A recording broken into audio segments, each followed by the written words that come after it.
He's not letting her leave. That's what my son-in-law's mother told the 911 dispatcher. According to the call log, I'd later pay a lawyer $400 an hour to obtain.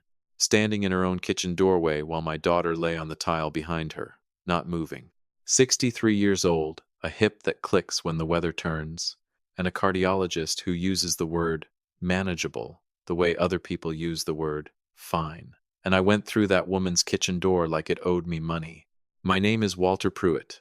I live outside Tulsa, Oklahoma, a town called Bixby, if you want it precise enough for a court filing. Split-level house, chain-link fence, the kind of street where everybody waves from their trucks and nobody asks what you're hiding. I've been there 19 years.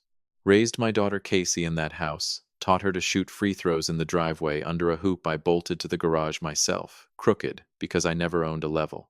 This is the night the crooked hoop stopped being the thing I thought about before I fell asleep. It was late June, the kind of Oklahoma heat that doesn't quit even after midnight, air so thick you could wear it. I remember that because the AC in my truck was rattling the whole drive, and I kept thinking, fix that this weekend, like my brain needed something small to hold on to instead of the thing that was actually happening. 22 minutes from my place to the Hargrove Ranch house out past Coweta, the one with the wraparound porch and the flagpole Denise Hargrove had installed the day her son Tyler made partner at his firm. My phone rang at 1:47 in the morning. Dad. Casey's voice, thin as paper, like the air had been let out of her. Dad, please, I need you to come. Casey. What's going on? Is it Tyler? Casey, talk to me. Nothing. Just breathing, ragged, and then the line went dead like somebody had reached out and ended it for her. I hadn't heard that particular fear in her voice since she was 9 years old and got separated from us at the state fair. I didn't grab my boots. I drove those 22 minutes in the flip-flops I keep by the back door, doing 80 on farm roads that aren't built for 80, past the feed store, past the church with the marquee that still said Happy Easter in June because nobody had bothered to change the letters. When I pulled into that gravel driveway, every light in the house was on except the one that mattered. Denise Hargrove, 56 years old, hair set like she was expecting company at a funeral, stood in the doorway with her arms folded across her chest like she was fixing to collect toll. Walter, she said my name like it was something she'd stepped in. It's late. Casey had a spell. She's resting. Then step aside and let me see her. She's not leaving tonight. 6 words. 6 words and something in the back of my neck just went hot. Move, Denise. Excuse me? I said move. She didn't move an inch. So I did the thing my late wife, God rest her, would have talked me out of if she'd still been around to do it. I put my hand flat on that doorframe and walked a 56-year-old woman backward into her own foyer like she was made of cardboard. Not proud of it. Wouldn't undo it if you paid me. Roger Hargrove came around the corner from what I guess was the den, in his undershirt. Holding a glass of something amber like this was a Tuesday, and not the worst night of my life since the day we buried my wife. Now hold on I wasn't hearing him. I was already past him, into that big open living room with the deer heads on the wall, and there she was. My daughter. On the floor, not the sofa, like she'd gone down, and stayed down, and nobody had thought to move her. Her wrists had marks on them, dark ones, the kind you don't get from tripping over a rug. She wasn't moving. Casey. My own voice sounded like somebody else's. Casey, baby, look at me. Nothing. I got down on that hip that clicks, knees be damned, and I put 2 fingers on her throat. There it was. Weak, fluttery, but there. What did you people do to her? I turned around. Roger had set his glass down on the side table, which was the smartest thing that man did all night, because if he hadn't, I might have done something with it that a judge would have had opinions about. She had a bad reaction to her medication. Denise said, fast, too fast, like she'd rehearsed it in the mirror. She gets herself worked up. You know how she can be. She's unconscious on your floor, Denise. She's resting. I have never in 63 years wanted to put my fist through a china cabinet the way I wanted to right then. Where's Tyler? I said. Nobody answered me. That silence told me more than any answer would have. I gathered my daughter up off that floor, 31 years old. And she didn't weigh what a 31-year-old woman ought to weigh. like she hadn't been eating right in a long while, and I carried her out past both of them. Roger didn't try to stop me. Denise did, for about half a second, standing in that doorway one more time like she was set to give a repeat performance. You take her out of here, Walter. You don't understand what you're starting. I looked her square in the eye. Lady, you have no idea what you just started. I got Casey belted into my truck, a Ford that's older than some of my grandkids' teachers, smells like diesel and gun oil, and I drove her straight to St. Francis, the ER off Yale Avenue that never sleeps because Tulsa never quite does either. I sat in that waiting room under those lights that hum like a dying appliance, drinking coffee from a machine that should be against the law, replaying Denise's face in that doorway over and over. Not leaving tonight. Not she's sick. Not leaving. Like my daughter was livestock that belonged to that ranch. A doctor came out a little after 4 in the morning. Young woman. The kind of tired you only earn on the overnight shift. Mr. Pruitt. She's stable, dehydrated, low blood pressure, and there's bruising consistent with restraint on both wrists. We ran a full panel. What about her arms? I said, my voice not sounding like mine again. Those marks are finger marks. Somebody held her down. The doctor looked at her tablet a long second. Your daughter came to briefly while we were getting her IV started. She told us she'd had a severe panic episode, that she took more of her anxiety medication than she should have on an empty stomach, and that her mother-in-law was trying to restrain her from hurting herself. She was consistent.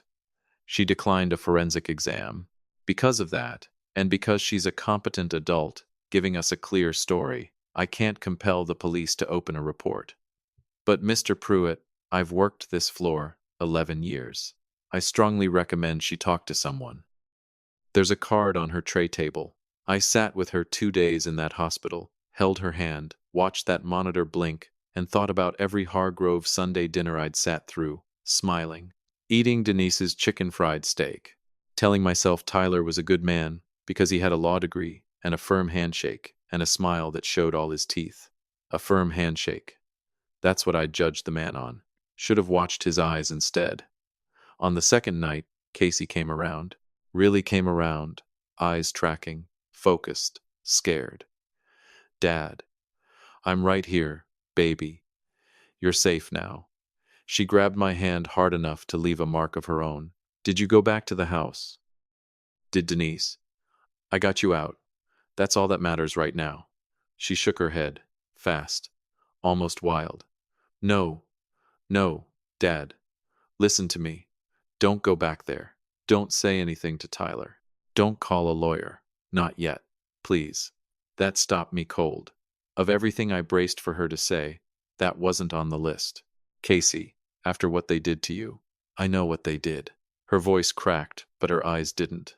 I've known for 8 months. 8 months? Known what? She reached under the hospital blanket, pulled out her phone, screen cracked clean across like a spider web, and turned it my way. Bank statements, screenshots, months of text messages, all saved, all dated. If you come at Tyler swinging, she said, his mother's got 3 cousins who are lawyers in this state, and they will bury you, and I'll be the one stuck cleaning it up. We don't hit these people, Dad. She looked at me like she'd been holding this back for years, waiting for the right moment to let it out. We take everything they have. I want you to sit with that for a second. 63 years on this earth, thinking you finally know your own child, and then finding out she's been 3 moves ahead of the whole family the entire time. I didn't sleep that night, and it wasn't from anger anymore. It was because for the first time since that phone call woke me up, I had a plan instead of a fistful of rage, and the Hargroves didn't have the first idea what was coming for them. You ever smile at somebody while you're doing math in your head about exactly what it's going to cost to take their whole life apart? I did that. For 4 months straight, nobody tells you the real kind of revenge isn't loud. It's quiet. It's spreadsheets at 1 in the morning and biting your tongue at the dinner table while a man who hurt your daughter passes you the cornbread and says, "Try the cornbread, Walter. Mom made it from scratch." I tried the cornbread. I smiled. I thought about county lockup and wondered if Roger Hargrove's chicken fried steak would taste the same in a holding cell. But I'm getting ahead of the story. Casey came home with me from the hospital, back to Bixby, her old room, Same navy curtains from high school. Same crooked hoop in the driveway she used to shoot at barefoot. First week, she barely said 10 words. Second week, she couldn't stop talking. Fast, desperate, like she had to get it out before her nerve gave out on her. They restructured the family LLC. She told me one night, laptop open on the same kitchen table she used to spread her geometry homework across. The ranch, the mineral rights on the back 40, all of it got folded into a holding company 2 years ago.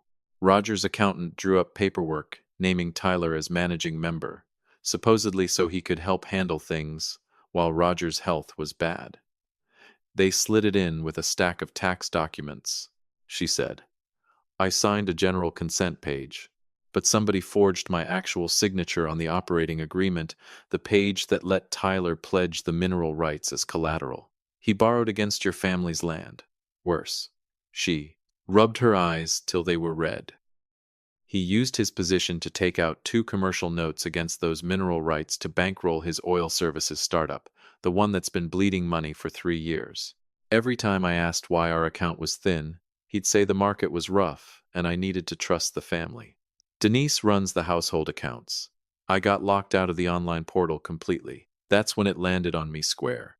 This wasn't a bad marriage gone worse. This was a robbery with a wedding ring on it, and my daughter was the safe. Okay, I said. So we hire a lawyer. We can't. She closed the laptop hard enough to make the table jump. Roger golfs with 2 circuit judges in this county. Dad, you think we walk into a courtroom and win on bank statements? They'll say I'm unstable. They'll say I have a drinking problem, which I don't. They'll say you broke into Denise's house and assaulted her. And you did, technically. She wasn't wrong, and that stung worse than I wanted to admit out loud. So what, then? We just let it go? We let them think they've already won. She looked at me, dead level, in a way that reminded me so much of her mother, it about took the legs out from under me. You always said, if you ever came into real money, you'd invest in something with your name on it. Land, drilling rights, something real. Tyler's been trying to raise capital for his new well site for over a year. Roger won't back it, says it's too risky. But if a respectable, retired father-in-law suddenly wanted to bury the hatchet and put serious money behind Tyler's project, I saw exactly where she was steering this. And it scared me worse than the punch I never threw. They'd let you all the way in, she said. Books, contracts, banking access, everything. And once you're in, you find out exactly what they did. And you make sure there isn't a lawyer in this state slick enough to talk them out of it. My daughter, 31 years old, sat at my kitchen table and built a financial ambush with the calm of a heart surgeon. I taught this girl how to change a tire. When in the world did she learn to do this? The hardest part wasn't the planning, it was the acting. 3 weeks later, I picked up the phone and called Roger Hargrove myself, dialed a number I'd sworn I'd never use again, and forced out words that near about choked me on the way. Roger, it's Walter. Listen, I've had time to sit with things. Families fight, but I don't aim to lose my daughter over it. Can we talk? Man to man? Dead air on the line. Then, Walter, glad you called. That's the mature way to handle this. Mature. That man called me mature. I wanted to reach clean through that phone line. We met at a steakhouse off the turnpike, the kind of place with a wine list thicker than a Bible. Roger ordered the porterhouse. I ordered the same, because matching a man's order is a cheap trick, but it works, makes you look like you're on his team. Tyler's well site, I said, cutting into my steak, keeping my voice slow and easy. Down past Okmulgee. I've been asking around. Sounds promising. Roger's eyebrows went up. You've been checking into it? I'm retired, Roger. Got time on my hands and money sitting in an account doing nothing but collecting dust. I want my grandkids. We didn't have any yet. But I let that lie sit there, warm and soft, right where I wanted it. Someday growing up in a family that isn't in pieces. He bought it. I watched the hook go in, and him not even feel it yet. What kind of number you thinking? He asked, trying not to sound too eager and failing outright. Enough to make it real, I said. But Roger, I'll be straight with you. If my money's going in, I need to see everything. Books, contracts, the whole company structure. I didn't build what I built by investing blind. He smiled. Wide. Easy. The smile of a man who thinks he's the sharpest fella at the table. Walter, that's just good business. I respect it. You won't respect it in 4 months, Roger. But sure. Smile now. Getting the access took 7 weeks. Lawyers, non-disclosure paperwork, a welcome to the family business dinner where Denise actually hugged me. Hugged me. The same woman who'd blocked her own kitchen doorway with her arms crossed like a prison matron now called me part of the family. Part of the family. Lady, I'm the opposing side. You just haven't been told yet. Casey and I worked nights after the house had gone quiet. Same kitchen table, laptop glowing blue in the dark, going line by line through documents Tyler's bookkeeper handed over far too easy. Because rich men who've never once been challenged stop checking whether their own locks still work. We found the operating agreement first, buried under 2 years of tax filings. A signature that wasn't even close to Casey's real one. That's not my handwriting. She stared at the screen, voice flat as the tabletop. Dad, that is not my handwriting. I'd watched that girl sign every school form, every birthday card, every note she ever left stuck to the fridge with a magnet. She was right. It wasn't close. Then we found the notes, 2 of them, taken against mineral rights that were supposed to be Casey's inheritance from her grandmother, used to prop up Tyler's failing well site company. Debt Roger had quietly folded into the family books without ever telling her. Then we found the part that put me out on my own back porch at midnight, hands on the rail, just breathing. A key person life insurance policy, $2 million, taken out on Casey through an online insurer, using a forged electronic signature and a burner email account Tyler controlled personally. The beneficiary wasn't Tyler's name. It was a shell entity tied to his drilling company, structured so it would clear without tripping any red flags meant to catch a suspicious spouse. If Casey had died in that house back in June from what would have looked like an accidental medication overdose, Tyler's failing company would have had $2 million tax-advantaged dollars land in its account inside 30 days. I don't let myself finish that thought. I never once let myself finish it. Tyler started getting jumpy around week 9. Showed up at my place one evening unannounced. No jacket despite the heat, hands jammed in his pockets like a man who hadn't slept right in a week. Walter, can we talk, man to man? Sure, Tyler. Come on in. Come on in, like I was glad to see him. I'd gotten so good at lying my own face had quit arguing with me about it. He sat in my living room, the same chair he used to sit in for Sunday dinner, and rubbed the back of his neck. I just want us to be square. Me and you. Me and Casey. I know that night got out of hand. Water under the bridge, I said. Line number 30-something. Lost count a while back. He studied me a long second, like he was trying to read something off my face, and for one heartbeat, I thought he'd caught it. I thought he saw straight through. Then he let out a breath and smiled that easy Hargrove smile his mother taught him and said, Good. That's real good, Walter. Family's everything, right? Right, I said. Family's everything. Tomorrow, Tyler, your family's everything is fixing to be worth a whole lot less than you think it's worth tonight. By week 11, we had it complete. Forged signatures, unauthorized notes against inherited mineral rights, a hidden insurance policy with timing that would make any investigator's eyebrows climb, 3 years of tax filings that didn't square, a family holding company bled dry by people who passed the cornbread at every single dinner while they did it. Casey printed the final folder herself. Her hands didn't shake once. Mine did. There's a closing meeting in 2 weeks, she told me. Tyler's finalizing the transfer of the Mineral Rights Trust into his company's name. His lawyer says it's the last formality. They think it's over. They think they've already won. Then that's our day, I said. She looked at me, and for the first time in months, my daughter smiled. Not the careful, surviving smile she'd worn since the hospital, but something real underneath it. That's our day, she said back. 14 days until the Hargroves walk into a room, expecting to take everything, and walk back out with nothing left to take. I'd waited 63 years to feel that particular kind of calm before a storm, and every second of it was worth the wait. 2 weeks. That's how long I had to sit on everything we'd found and act like nothing in the world was wrong. 2 weeks of family group texts about Sunday supper. 2 weeks of Denise sending me recipes I never once opened. 2 weeks of Roger calling me partner on the phone in a voice that made my skin want to crawl clean off my body. My wife used to tell me patience was my weakest muscle. I spent those 2 weeks building it like a man training for a fight he couldn't afford to lose. The night before the meeting, Casey and I sat at that kitchen table one last time.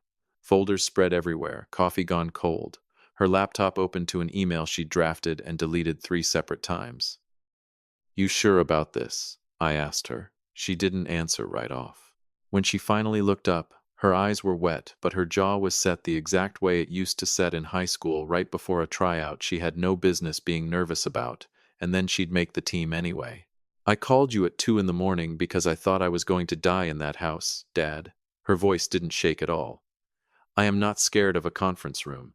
That's my girl. That is exactly my girl."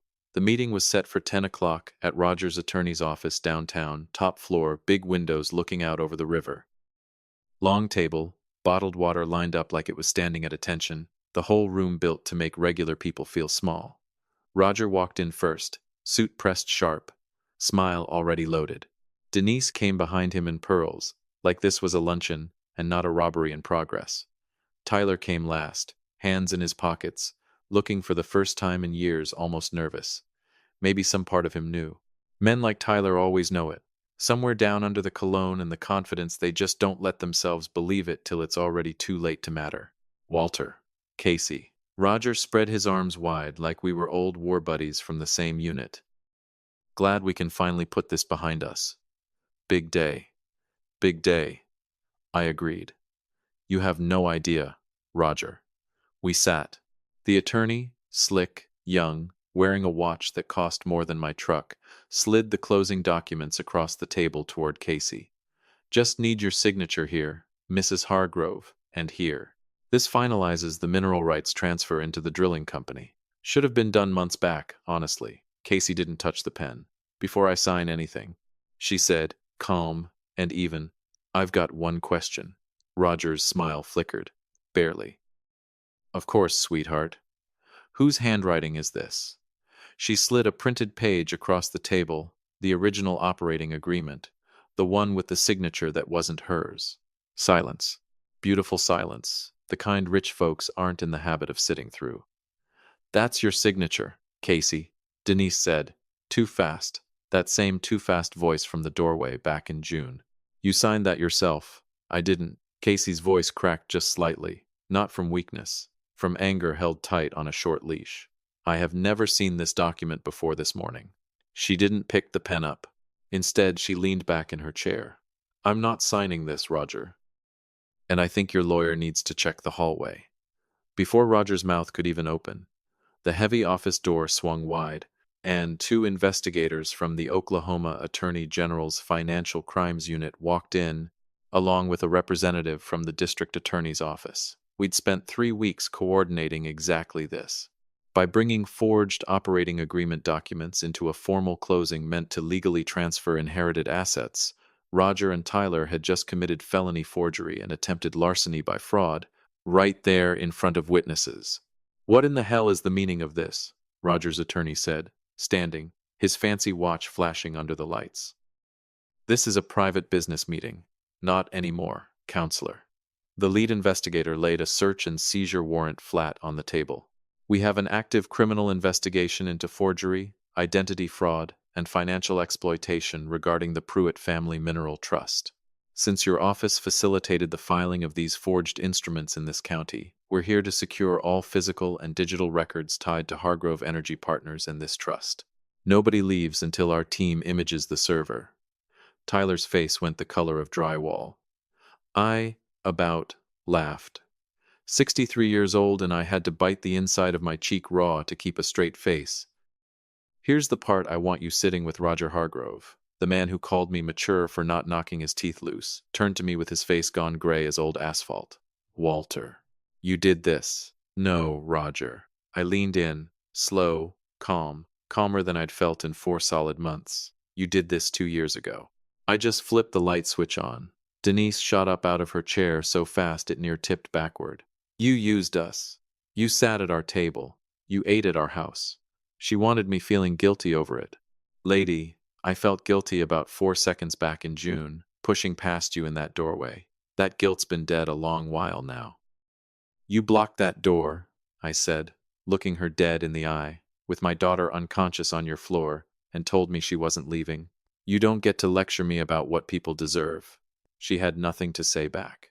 First time since I'd met that woman, she'd come up completely empty. Tyler tried one last angle. Of course he did. Men like him always figure charms, a get-out-of-jail card. Casey. He turned to her, voice gone soft, same voice he probably used the very first time he ever lied to her face. Baby, you know I love you. Whatever they think they've found, we can talk this through. Just us. Baby. He called her baby after all of it. I had to grip the edge of that table to keep my seat. Casey looked at him, a long moment. Long enough, the whole room held its breath along with me. Then she slid a divorce petition across the table, already drafted, already signed, dated that very morning. I called my dad at 2 in the morning because I thought I was going to die in your mother's house, Tyler. Her voice never wavered once. There's no version of just us left. There never will be again. She stood up. Oh, and that insurance policy you took out on me? Already reported. Already flagged with the State Fraud Division. Hope that well site was worth it. If I live to be 100, I will never forget the sound that room made after that. Nothing. Dead silence. The sound of 3 people realizing all at once the game had already ended before they ever sat down at that table. It took 5 months for the whole thing to unravel proper. The kind of slow, satisfying collapse that never happens in the movies, but that you feel down in your bones in real life. The operating agreement got tossed out the second a handwriting expert confirmed the forgery under oath. Every dollar moved off Casey's inheritance got frozen, traced, and clawed back through the fraud case, every dime with interest. Roger's old law firm buddies opened a quiet review into his conduct that ended with him stepping back from advisory roles for personal reasons, which is lawyer talk for nobody wants to be seen standing near this man. Tyler's well site deal folded within weeks, once his investors caught wind of state fraud investigators sniffing his name. Word travels fast in oil country, and nobody wants to shake hands with a man under investigation for taking out a death policy on his own wife. Denise lost the one thing I believe she cared about more than any of the money, the standing. The invitations stopped coming. Word gets around a county this size quick, and the family that tried to rob their own daughter-in-law blind doesn't keep its seat at the country club much longer after that. Casey got her inheritance back, every cent, plus damages on top. She filed for divorce that same week. It finalized 4 months later, on an ordinary Thursday. No shouting, no drama, no lawyers raising voices. Just paperwork and a judge's signature, which turned out more satisfying than any courtroom shouting match could ever have been. As for the criminal side, and I know this is the part folks always want to hear, Tyler pled to felony forgery and insurance fraud, and the DA's plea deal landed him 4 years, with the fraud division still building a separate case against Roger for his role structuring the notes. Not everything justice hands you looks like a movie ending, but it's real, and it's permanent, and their name means something different in this county now than it used to. I picked Casey up from the courthouse that Thursday. Same truck. Same diesel and gun oil smell. She climbed in, buckled her belt, and just breathed a second. A real breath, the kind you don't know you've been missing till it finally comes back around to you. You doing all right? I asked her. Yeah. She looked out the window at the courthouse, shrinking in the side mirror. Yeah, Dad, I'm all right. 11 months before that, I'd carried this girl out of a house at 2 in the morning, not knowing if she'd open her eyes again. Now she was walking out on her own 2 feet, richer, freer, and stronger than every single person who ever thought they could keep her small. I didn't say another word the whole drive home. Didn't need to. Some wins are loud courtrooms, headlines, big speeches on a stand. Ours was quiet. Just an old man driving his daughter home in flip-flops that turned into real boots, knowing the people who hurt her were going to spend a long while yet cleaning up the wreckage of their own greed. They figured money made them untouchable. Turns out, all it took to bring the whole thing down was one furious father, one sharper than anybody realized daughter, and 2 years of their own greed finally catching up with them square in the back of the neck. Sometimes the people who love us hardest don't look like heroes right away. Sometimes the real strength is quiet, patient, willing to wait months for the truth, instead of one loud moment of anger. Trust runs deeper than blood when it's earned honestly, and the people who truly stand by you will always be worth more than any inheritance. Hold your family close, and never stop believing that patience and love can outlast even the greediest hearts. A small note for you. This story was written and fictionalized by AI purely for entertainment, though we hope its heartfelt lessons still found a way into your day.